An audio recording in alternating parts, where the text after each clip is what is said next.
You've all heard about three-act structure, beginning, middle, and end. It's how I was taught in school, and it's how I used to look at stories, and in part it's one of the reasons why planning longer narratives used to be a lot more of a challenge for me. Broken down into a percentage, the beginning is usually defined as the start of the story, consisting of about 25% of the overall word count. The end is usually about the same, leaving the middle to be the other 50. Now for me it was always so hard to know how to get from the beginning to the end. While I more or less had an idea for my plot and where I wanted it to go, at least in theory, the problem was how to get from here to there. With the middle being somewhat nebulous in terms of pacing, structure, and any markers for how to structure the story, it was much harder to map out my general plot line.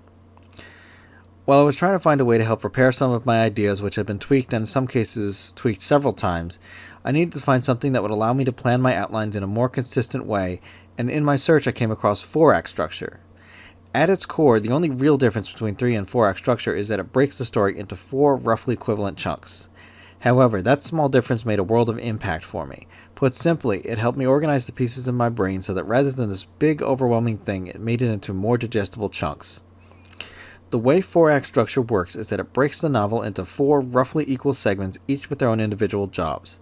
I'm going to go over each one at a time, and then give you an example I'm sure everyone's familiar with. Act 1 starts with the event that changes everything. Before now, life goes on as usual. Everyone goes about their routine and nothing is out of the ordinary. But the story isn't about the usual, it's about what happens when something pushes the story into motion. Any book or movie always starts with a few basic questions. Why here and why now? The job of your opening chapter is to answer that for the audience in clear and definitive terms. The story is not about the status quo, it's about the world's effort to get back to it. Whatever kickstarts the story propels the plot and its characters into motion. Now what happens here is the characters and plot get their introductions, the world is established, and the audience gets situated. The job of the first act is to establish the baseline by which the rest of the story will abide by.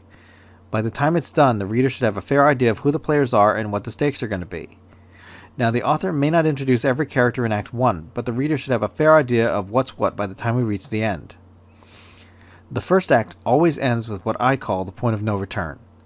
Once you hit this story beat, the main character can no longer refuse to participate in the plot. They've lost the opportunity to opt out and are in it for the long haul. When the first act is over, they cannot change their mind about going on the adventure. Whatever that looks like, once that happens, the life they knew is over. Everything is different now.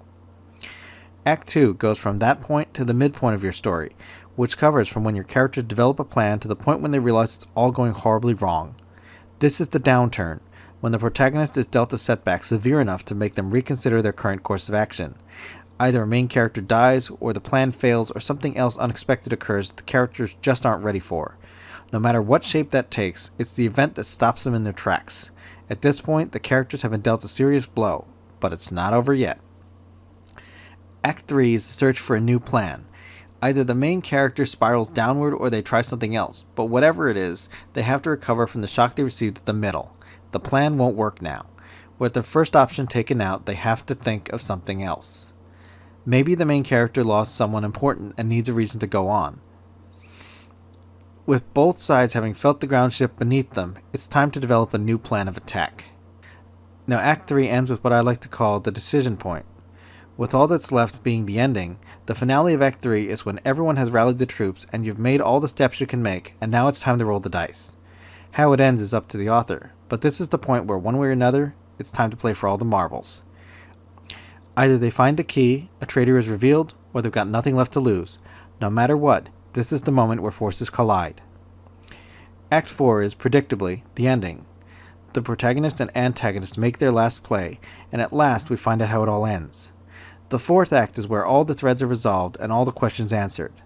Now whether the story wraps it up or leaves it open depends on the author, but by the time the dust settles, the protagonist either succeeds or fails.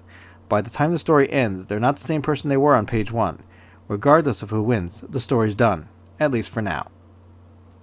To highlight an example of how this works, let's look at Star Wars Episode 4, A New Hope. Now if you haven't seen Star Wars, this might not make a ton of sense to you, but for the purposes of this exercise, I'm going to assume you've seen it, so here we go.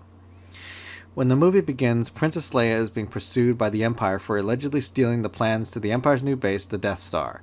This is the moment that changes everything. No matter what happens, things will not be the same after this moment. When the Star Destroyer captures her ship, we know right away who the bad guys are and that they're in trouble. The story continues until we meet Luke Skywalker, an ordinary young man from Tatooine. He's going about his business until he meets C-3PO and R2-D2, who tell him all about Obi-Wan Kenobi. Luke is intrigued, but cannot bring himself to abandon his family's farm. When R2 forces the issue, he goes to visit Ben Kenobi. However, when they return, his entire family has been killed.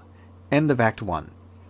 We now know he can never go back to the life he had before. The time to live a normal life is over. He decides to go with Ben to Mos Eisley. The next step is to deliver the plans to the Republic, which brings our heroes to Han Solo. A disreputable smuggler, they hire him to take them to Alderaan.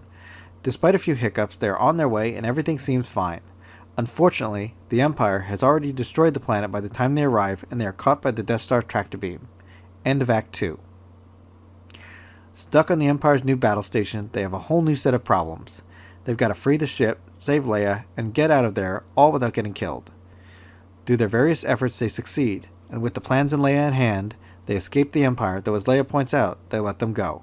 Act 3 is done.